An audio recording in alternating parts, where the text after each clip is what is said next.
Sveiki visi žiūrintys laidą Vienam gale kablys, šiais visuotinais žiemos laukimo laikais, kai daugelis nesulaukia, kada bus tas pirmasis ledas. Vis dėlto įmanoma dar kažką tai pagauti ir šiandien mūsų rankose spiningai. Su lydekomis atsisveikiname, jei pamenate. Bet galvojame, kad dabar vis dėlto žiemos pradžioje, galima taip sakyti drąsiai, viena iš įdomiausių ir svarbiausių žuvų žvejojant nuo ledo būna ešerys. Kadangi ledo neturime, o ešerių tikrai turime. Dėl to šiandien bandysime juos ir gaudyti.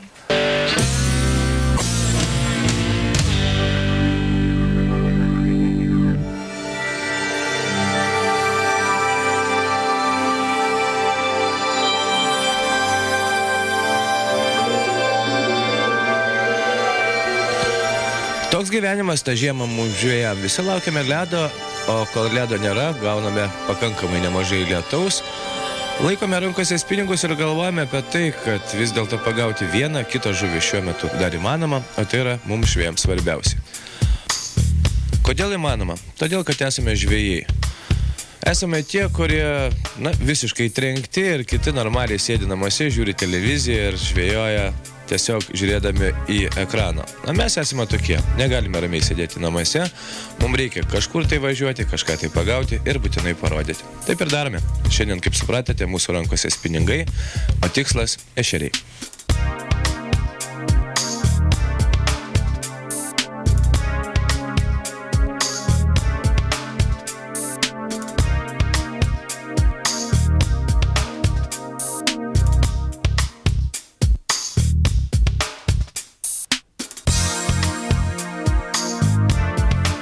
Ir kaip sakoma, nėra blogo oro. Tiesiog yra oras toks, kokį mes jį suprantame.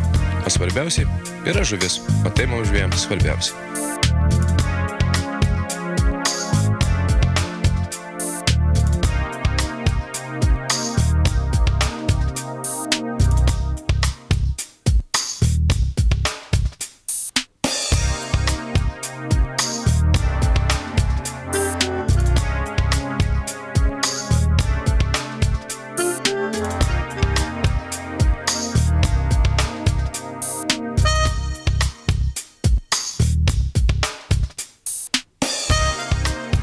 Pirmą žuvilioką jau turime ir tai yra svarbiausia, kad kažką tai jau pagavome, net nebejoju, kad žuvis šiandien, toks oras, bet turėtų kepti, niekur jos nesidės.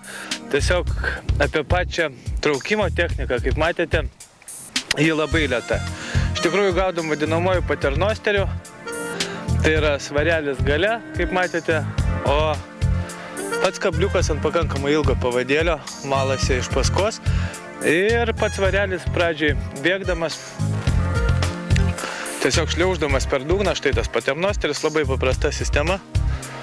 Paprastas kabliukas, ant kurio guminukas ir svarelis. Ir visa tai yra traukiama labai lėtai, pats svarelis velkasi dugnu. Kaip matote, pavadėlis pakankamai ilgas, plonis 1200 mm. Ir iš paskos plaukia ir dirba guminukas. Koks guminukas šiandien dar sunku pasakyti, bet dabar štai tokiu metų laiku kažkodėl nebedirba nei vadinamieji tepalai, nei raudoni, kuriais mes gaudydavome spalio mėnesį, rugsėjo mėnesį. Dabar žuvis daugiau mažiau mėgsta natūralias spalvas. Kodėl taip yra, nežinau, nes iš tikrųjų jau išbandėme pačius įvairiausius guminukus šiemet, žvejodami žiemą ir dabar pasiteisina būtent tokie. Kągi, eisime toliau, žygiuosime kanalu, žiūrėsime, kaip ta žuvis kips. Jeigu kanale nekips, teks lįsti į upę, ten, kur didelė srovė. Kaip tarėm, taip sakant ir padarėm. Iš tikrųjų, kanalas nebuvo šiandien dėkingas, turėjome dar keletą kibimų, 1, 3, 4, bet matosi, kad ešeriai ten, kur lėta srovė visiškai ignoruoja masalą arba tiesiog renkasi, žiūri, kepšteli. Dėl to geriau lįsti į upę, ten, kur didelė srovė, ten, kur ešerių žinome, kad yra, bet idėja tokia, kuo didesnė srovė, tuo didesnė konkurencija. Tuo geriau dirba masalas ir tuo, žinoma, ešerys nebeturi laiko pasirinkti. Srovė yra, kažkas tai blekia, jis pradžioj įkanda, po to jis aiškina. O tai yra svarbiausia mums meškeriotojam. Tuo labiau, kad žvejojame gruodžio mėnesį. Normalūs žmonės visi šiaip šiuo metu laiku turėtų galvoti apie poledinę žūklę, burti, kadagi bus ledas. Tai ne. gauni štai taip per nagus ir džiaugiesi. Džiaugiesi tuom, kad iš tikrųjų gali pagauti tokią žuvį, kurią traukti iš po ledo būtų kur kas įdomiau. Bet spinningas pakankamai plonas, 60 pintas valas, 12 monofilamentinis pavadėlis ir štai tokie gražus monstriukai. Kas yra svarbiausiai mums meškerioti? Svarbiausiai, kad kibtų. Svarbiausiai, kad jaustumėme smūgį per nagus. Ir svarbiausiai, kad galėtumėme kažką tai pagauti ir žinoma parodyti jums. Ešeriai kimba. Iš tikrųjų, dabar tas metas, kai ešerių kibimas su kiekviena diena vis gerės ir gerės. Žinoma, daug geriau būtų, kad štai tokios žuvis kibtų iš po ledo, bet spinningoje žvejoti taip pat lygiai įdomu.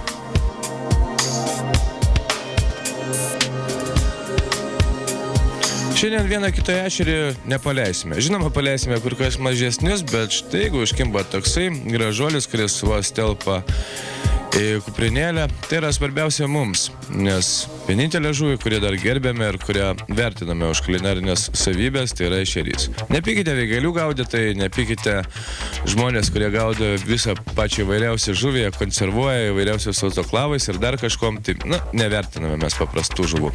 O ešerys gražu. Štai šalia gaudančiam tėvukui paprasčiausiai iškimbo padelis, tai irgi neblogas laimikis, tuo labiau, kad pagauti padelį žvejojant upėje, tikrai pakankamai retas dalykas. O kol žmonės šalia gaudo padelius, mes gaudome ešerius. Tiesa, jie nėra patys didžiausi, dėl to jas paleidžiame, bet, pavyzdžiui, man padelį būtų įdomiau pagauti negu šį ešerį.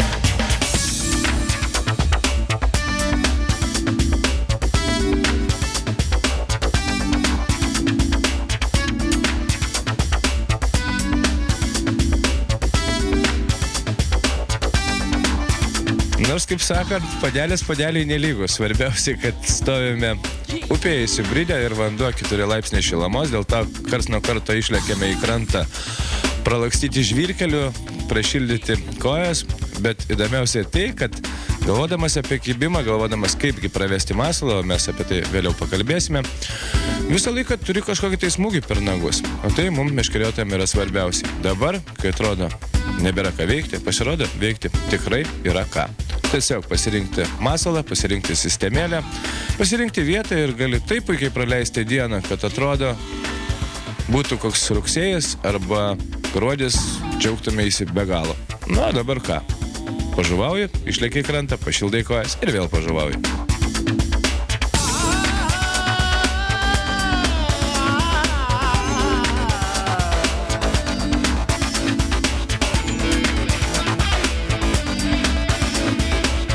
Jeigu neužkimba padelis, vadinasi, užkimba ešerys. Ir labai smagu žiūrėti šalia gaudyti žvejam, kuris galbūt tik tai mūsų laidos dėliai paleidžia tą žuvį, kad atrodytų panašiai ir gražiai kaip mes, bet iš principo svarbiausia, kad žuvis išgyvena, o tai mums meškeriotojams svarbiausia. Žinoma, vieną kitą ešerį svarbu paimti, tačiau svarbu daug kalbėti, daug bendrauti įsibridus ir velniai žino, apie ką gali kalbėti. Gali kalbėti apie gamtą, apie orą ir žinoma visą laiką apie ledą. Kada jisai bus, niekas nežino. Kol nėra ledo, yra ešeriai, jie niekur nedingsta.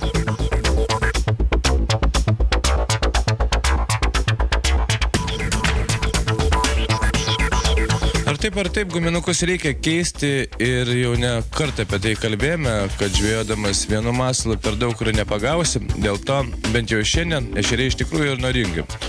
Tai 20 minučių kimba masalui naudojant vieną guminuką, tai 10 minučių kimba masalui naudojant kitą guminuką. Žodžiu, dirbti reikia, o iš tikrųjų tie, kurie žvejoja ešerius spinningais, masalais, guminukai žino, kad tų guminukų turėti reikia tikrai nemažai.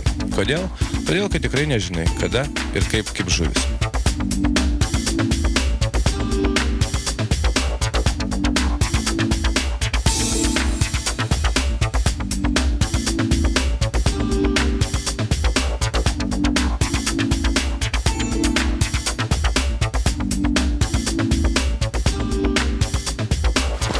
Upėj reikalai jau daug linksmesni, nes visai nesvarbu, kad upė pakilas ir srovė didelė, bet kaip matėte, ešeriai vis dėlto pradeda kibti. Tai yra svarbiausia. Ir jeigu kalbėti apie pačią žūklės taktiką, srovėjai, tai jinai skiriasi nuo to, kaip mes žvejojame stovinčiame vandenyje. Iš principo, sistema lygiai ta pati lieka, paternosteris, bet pravedimas kur kas lėtesnis, galima sunkinti svarelį, dėl to reikia turėti svarelių komplektą pačių vairiausio, nes niekada negali žinoti, kokioje srovėje susidursi, kokioje duobėje rasi ešerius. Ir idėja tokia, kad gali patraukęs, sustabdyti taip spiningą ir laikyti tiesiog. Pavadėlis ilga ir masalas pats dirba. Palei dugno paviršių vėl patraukė, vėl palaikai. Ir turbūt vienas iš efektingiausių būdų, tada kai žuvis yra labai atsargios, labai nenori kibti, būtent taip, praktiškai su prilaikymais, su labai lėtu patraukimu ir tada žuvį pagauti įmanoma. Ir svarbiausia, kad dabar gruodžio mėnesį, kai visi normalūs žmonės, turėtumėme gaudyti ešerius nuo ledo, nes čia kažkur įsibridę bandom nušalti vieną kitą galūnę.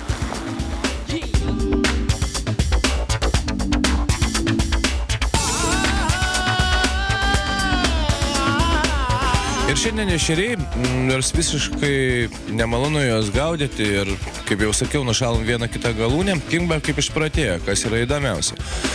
Na, prie tokio oro ir apie tokią upę galvojant, šiaip dažniausiai ir geriausiai gaudyti žuvį tada, kai yra, rugsėjas, dar šiek tiek spalio, bet jokių būdų ne gruodis. Ir ešeriai patys pasiklysta paleisti, dėl to reikia dar kartą vykdyti gelbėjimo misiją, pasidėjo žydrą šalmą ir paleisti žuvį ten, kur jie ir dėrėtų būti.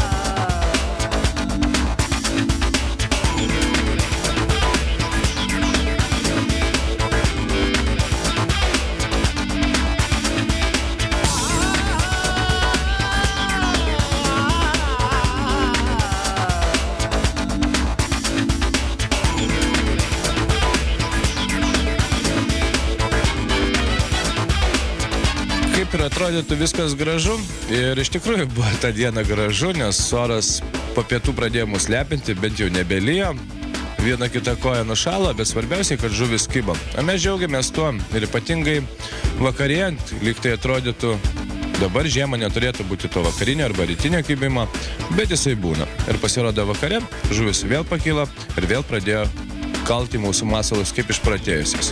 Pasaka. Iš tikrųjų pasaka. Vietoj to, kad sėdėtum namuose, galvotum apie tai, kad nebėra ką veikti ir tiesiog sakytum, važiuojam su draugais Vėgėlių. Ne bičiuliai, Vėgėlių mes nevažiuosime. Yra ešerių, o juos gaudyti iš tikrųjų smagu, ypatingai plonais valais, liaunais pinigais ir su geru šalia esančiu bičiuliu.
Jeigu žuvį būtumėm šiandien krovę į vieną kalną, tas kalnas atrodytų labai neblogas. Bet dar, žinokit, geriau ją paleisti. Tiesiog jausmas geras, o paimti vieną kitą žuvį, vakare pasičirškinti prie alaus niekam nėra draudžiama.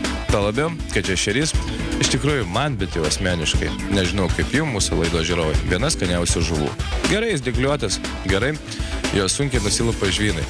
Bet yra filiniai peiliai sugalvoti tiem, kurie nori prabangos, be kauliukų ir labai skanios žuvies prie alaus. Welcome!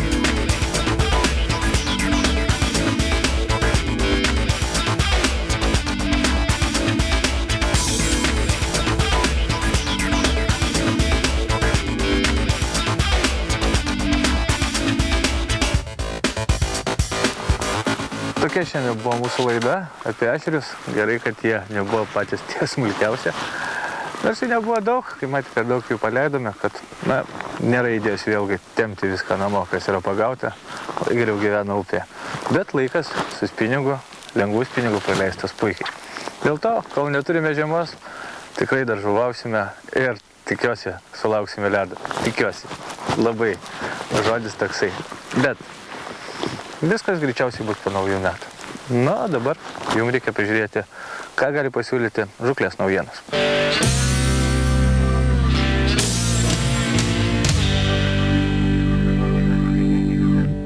Sveiki žvejai! Na šio laidoj norėčiau pristatyti karščiausią naujieną, tai Team Daiwa kostiumą, žieminį kostiumą, kuris yra ypatingai funkcionalus tuom, kad jį galima naudoti tiek žiemą, tiek vasarą, tiek pavasarį, tiek rudenį. Tai yra 4 sezonų kostiumas, garsios japonų firmos Daiwa. Tai yra aukštos kelnės, labai šiltos ir labai įdomiai sukonstruota striukė. Tuom, kad vidus, kuris išsiema, striukė, kuri lieka išsekta, vis tiek yra gan storoka ir šilta. Jie galima rudenį nešioti ir pavasarį. Jeigu susegam viską į vieną, gaunasi labai šilta žieminė striukė. Na, medžiagos, aišku, yra kvėpuojančios, aukščiausios kokybės, pasiuvimas tikrai yra labai daug gerų kišenių, patogių tiek telefonam, dokumentam, žuklės reikmenim susidėti, kad būtų viskas po ranka. Na, atvykę į parduotuvės tikrai vertinsite Daivos kokybę. Na, prie tokio puikaus kostiumo tikrai reikia nusipirkti gerą kokybišką kepurę, kaip pavyzdžiui firmos Sims, kuri nenusileidžia kokybės atžvilgių niekam pasaulyje. Tai yra mano rankose flysinė kepurė, bet jinai ypatinga tom, kad jinai neperpučiama. Windstopper angliškai, tai yra sustabdyti vėją. Jinai yra labai šilta ir labai patogu nešiotis, būtent kada jūs nešiojate kostiumą ir po kostiumo kapišonų nešioti štai tokias kepures, kurios yra šiltos, žieminės. Na, daugelis, kurie nemėgsta žvejo dėžių gabaritinių, štai siūlyčiau įsigyti štai tokias Šekspyro kuprinės kėdutės, kurios yra trigubo brezento, persiuvimo į dvigubį, labai tvirtos, labai lengvos, patogu nešiotis per petį. Viduje yra termoskyrius, tai reiškia, kad jūsų, ką įdėsit, nesušals, nes yra tikrai stora kaip termose ir labai patogu žvejoti ant ledo. Na, kadangi prašnekom apie žieminę žūklę, norėčiau priminti, kad garsios Daiwa firmos išleido štai tokį žieminį spinigėlį, kurių yra net 5 ilgių ir kietumų. Jie yra skirti gaudint ant ledo, vėgėlės, ypatingai ešerius, o kad jų žiedai neužšaltų, visiems norėčiau priminti, kormoranas gamina specialų tepalą iš žąsies taukų, specialiai patepti žiedelius, kad jie žiemą neužšaltų. Na ir dar viena smulkmena, tai yra štai funkcionali dėžutė, specialiai skirta avižėlėm. Jie tikrai telpa 1, 2, 3, 4, 5, 6 rūšys avižėlių. Gali susidėti kiekvieną atskirai rūšį, ar tai sidabrinės, varinės. Tikrai patogu nešiotis ir labai nedidelė telpa į bet kokią kišenę. Na, daugelis žino, kad žiemą norisi pavalgyti ir atsigerti ką nors karšto, o kad tikrai išlaikytų tą karštį, tie termosai dažniausiai būna nekokybiški. Norėčiau atkreipti visų dėmesį į termosus, kurie ruošiasi įsigyti, tai firmos amerikiečių Aladin gaminiai. Mano rankose specialiai maistų skirtas, tai yra košėm, sriubom ar tai kitiems karštiem patekalam, kurie tikrai išlaikys 24 valandas jūsų maistą karštus. Na, o kas nori ar arbatos, ar kavos karštos ir kad jinai tikrai neatvėstų per visą jūsų žvejybą, siūlyčiau įsigyti štai tokius po 1 litrą metalinius termosus. Na, o kas ruošiasi nupirkti rimtą dovaną žvejui ar žvejai, siūlyčiau Sportexo specialius dėklus, kurie yra kieti, išsaugos kiekvieną meškerykutį saugiai. Na, o kokia žvejyba be komforto? Nes norisi tikrai pavalgyti ir žvejyboje, siūlyčiau visiems atkreipti dėmesį į piknik pakus 4 žmonėm. Tai yra lėkštės, peiliai, šakutės, lentutės, servetėlės, podeliai, druskinės ir netgi specialus termoskyrius susidėti maistui ir tai viskas telpa į vieną Šekspyro kuprinę.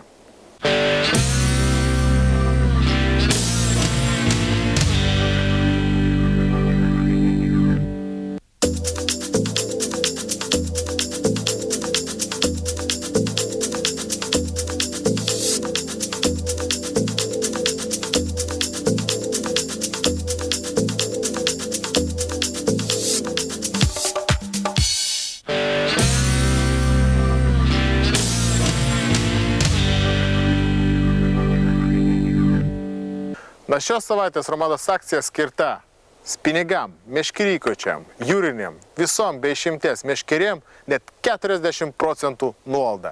Ir perkant Romadoje už 100 litų iš karto gausit 10% nuolaidų kortelę ir sutaupysit net 400 litų. Na, o nuolaidų kortelių turėtojam net 50% vasariniam prekiam nuolaidą. Na, norėčiau paminėti prekių grupės, kuriuom taikoma šitos kalėdinės nuolaidos. Tai yra Sevilor valtim ir jų produkcijai net 50% nuolaida. Visom rytėm, visom karpinėm meškerėm ir rytėm, jaukam, boiliam, kvapam, blizgiams, sukriukiam, pilkiriams, dėklams, rankinėm, kuprinėm. Na, apima tikrai didžiulį sąrašą, kurį rasite parduotuvėje. Na ir dar viena Romados akcija, tai kad jūs prenumeruokite žurnalą Meškeriotojas Romados tinklo parduotuvėse ir iš karto gaunat 5% nuolaidų kortelę ir galit laimėti angliškus Gary Boots batus Romados kepurėlę. Ir neužmirškit, kad prekių kiekis tikrai yra ribotas ir susitiksim www.romado.lt.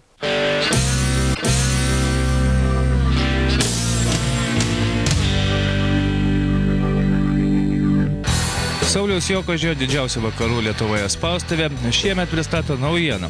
Įsirinkite ir padarykite kalendorių pats savo.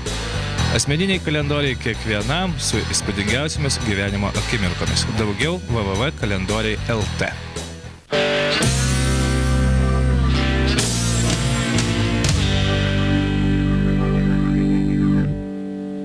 Tokia šiandien buvo mūsų žuklė.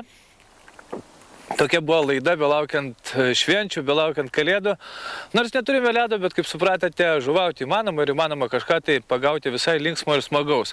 Svarbiausia judėti, nesėdėti, negalvoti, ką daryti, nieks nekimba. Žuvauti įmanoma, to labiau, kad Lietuvoje daugiau negu 100 000 žvejų ir net nebejoju, kad kiekvieną savaitgalį jūs, kaip ir mes, kažką tai sugalvojame. O tai yra svarbiausia. Dabar konkursas didelės ir mažas ir jūsų sugautų laimikio nuotraukos.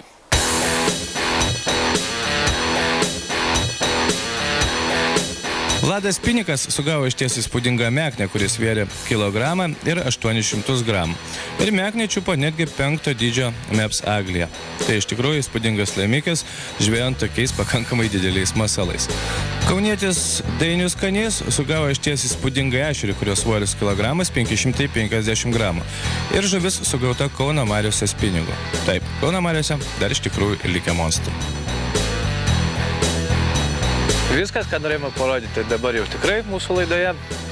Noriu priminti visiems, kad nuo gruodžio 15 dienos prasideda vėgėlių draudimas, baigsis masinė psichozė ir nusėsti Nemuno krantai. Tikiuosi, gamtosauga ypatingą dėmesį kreips būtent vėgėlių draudimo metu. Daugelis meškeriotojai, ne meškeriotojais, neįmanoma pavadinti juos meškeriotojais, gaudo vėgėlės visais įmanomais būdais ir tikiuosi, kad šiemet iš tikrųjų bent jau prie Nemuno bus tvarka. Viskas. Net tiek daug liko iki švenčių, o kol neturėsime ledo, tol tikrai žvejosime, dar kažkur kažką rasime ir jums būtinai parodysime. Nei žvyno, nei uodegos ir susitiksim lygiai po savaitės.